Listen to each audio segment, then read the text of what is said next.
Jadi norak keterangan itu tuh. Nggak ada kegentingan yang memaksa dari 1.200 triliun yang masih angan-angan. Di mana kegentingannya? Lain kalau misalnya investor asing taruh 1.200 triliun di Indonesia per hari ini, cashnya ada di rekening Menteri Keuangan, lalu mereka tuntut kepastian investasi dijamin oleh undang-undang Omnibus Law. Itu namanya kegentingan memaksa. Ini dia belum masuk, kan namanya MOU kan nggak ada akadnya di situ, jadi ditipu. Jadi kalau dibilang Indonesia nggak ada uang surplus, mungkin sekarang ada 400 triliun di kas negara. Kenapa nggak diturunkan? Kenapa presiden bilang nggak ada uang? Karena itu kita mesti undang investor asing. Sangat mungkin uang itu akan dipakai tahun depan untuk beli suara. Jadi kita mesti mencurigai, akhirnya seluruh kebijakan negara kita harus curigai. Kita nggak bisa manggut-manggut. Jadi teman-teman semua tadi yang bertanya, saya paham, saya rumuskan dalam satu kalimat. Kita cemas dengan keadaan, tapi nggak ada jalan keluar. Karena itu saya lagi siapkan jalan keluarga. Namanya LBP, Liga Boykot Pemilu.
Saya tahu bahwa walaupun kita sedang bicara hal yang makro tentang kebangsaan, tapi selalu ada current issues,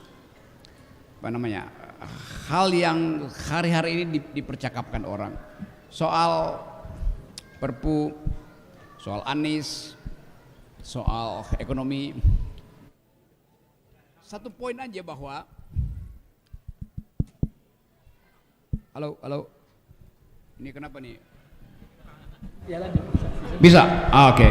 Saya pikir Mbak Puan tadi yang rampas mic saya. Ada ketegangan politik. Seluruh gejala yang kita bicarakan hari ini menunjukkan ada ketegangan politik. Karena itu ada Perpu tadi, dan saya udah bahas berkali-kali soal Perpu itu. Kan dasar dari Perpu adalah kegentingan yang memaksa. Kalau kita tanya pada presiden, yang mana kegentingan yang memaksa? Presiden bilang itu soal perang Rusia Ukraina. Jadi nggak ada alasan yang konkret. Belakangan kemudian wakil presiden bilang kegentingan yang memaksa adalah kepentingan kepastian hukum dari penanam modal. Kok beda presiden dan wakil presiden?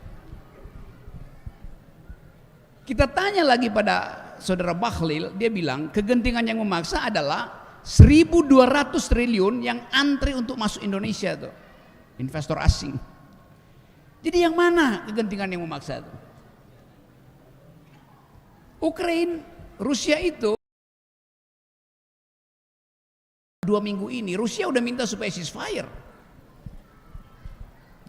Ini mana kegentingannya? Orang gencatan senjata kok. Lain kalau Rusia itu udah bombardir Ukraina, Dan akibat bombardemen itu NATO pasang kembali senjata nuklirnya diarahkan ke Moskow. Baru ada kegentingan, nggak ada kegentingan di situ dan jauh sekali tuh. Lalu Bahlil bilang 1.200 triliun potential loss kalau undang-undang Omnibus Law itu tidak diperpukan tuh.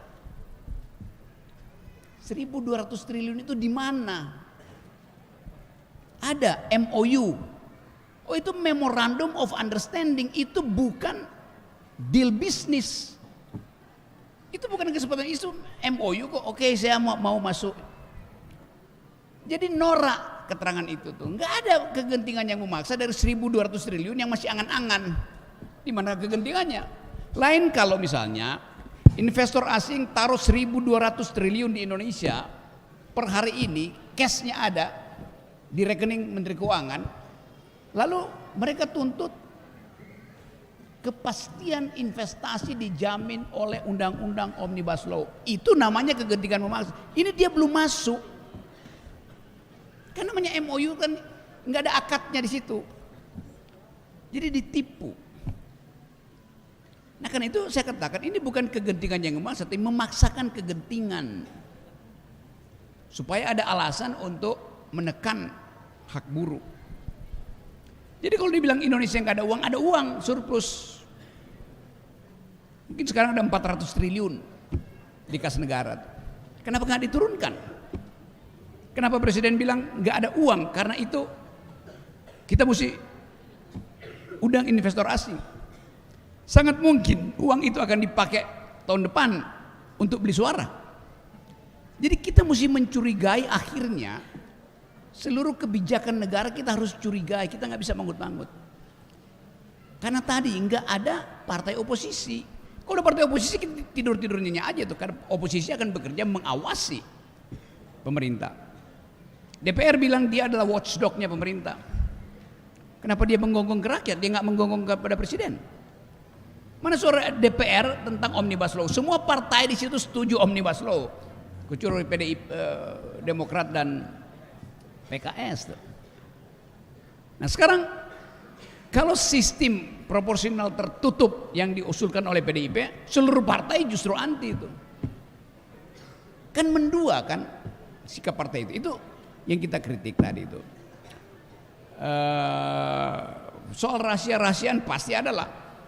Mungkin setiap jam 4 lewat 15 menit di istana ada pertemuan antara 2-3 menteri utama, 4 konglomerat dan lembaga survei untuk hitung Ganjar udah seberapa, Anies seberapa, Prabowo seberapa.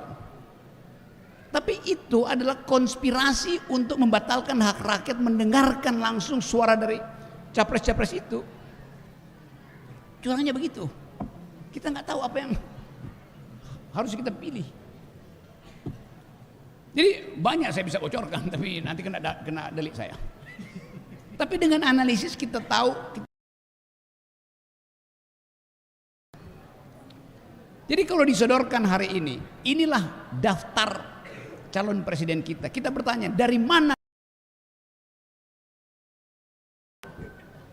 Enggak, dari depan Monas dengan menyewa surveyor. Lalu ditanya, pesantren yang diasuh oleh Gus Toha, mau pilih siapa? Ada 7, Anda mau pilih siapa? Kita disodorkan untuk hal yang sudah dipilihkan di istana. Itu curangnya. Jawabnya gampang, taruh 7 di situ. Anda pilih siapa? Bukan siapa yang kita pilih, siapa yang kita coret duluan. Coret. Lalu kita taruh nama kita sendiri. Kenapa emang? Lain kalau lembaga survei itu dari awal dia bilang, ini survei. Percaya lembaga survei itu. Ini nggak pernah satu lembaga survei pun mengatakan ini survei publik, ini dana yang kita pakai. Dari mana? Bilang dong dari siapa tuh? Itu yang nggak ada. Itu yang namanya keculasan dalam politik. Jadi teman-teman semua tadi yang bertanya, saya paham, saya rumuskan dalam satu kalimat. Kita cemas dengan keadaan, tapi nggak ada jalan keluar. Karena itu saya lagi siapkan jalan keluarga. Namanya LBP. Liga Boykot Pemilu. Nanti orang, oh itu makar. Nggak ada cuy, itu cuma gagasan cepat-cepat. Dan mungkin sangat terjadi hal semacam itu. Hal terakhir, asing di kawasan Indo-Pasifik. Nggak ada satu perubahan politik di Indonesia yang tidak ada kepentingan asing. Entah Cina, Amerika, dan itu yang kita hitung. Waktu Pak Harto jatuh tahun 98, itu hanya krisis finansial yang berakibat pada krisis ekonomi. Krisis finansial, nilai tukar aja tuh yang tiba-tiba melonjak. Bisa nggak diatasi? Bisa. Jepang masih bilang oke, kita bantu Indonesia. Tapi pada waktu itu partai yang berkuasa di Amerika, Partai Demokrat yang presidennya Bill Clinton, merasa bahwa Pak Harto udah terlalu rakus. Karena itu sebagai proksi Amerika di Indo-Pasifik, Jepang ditegur, nggak usah bantu, amblas. Sekarang hal yang sama, Partai Demokrat berkuasa di Amerika dan melihat bahwa ketidakpastian hukum ada di Indonesia. Jadi kalau dikatakan bahwa investor akan masuk, rumus investor masuk itu cuma satu, kepastian hukum. Ini nggak ada kepastian hukum. Kenapa? Perpu itu sebentar lagi akan dibawa ke Mahkamah Konstitusi, jadi ribut lagi di judicial review. Jadi kekacauan hukum itu justru menghalangi investor masuk ke Indonesia. Itu intinya tuh. Jadi sekali lagi, kita di sini hanya bisa menganalisis. Kita nggak ada kepentingan dengan siapa jadi calon presiden, itu urusan individu.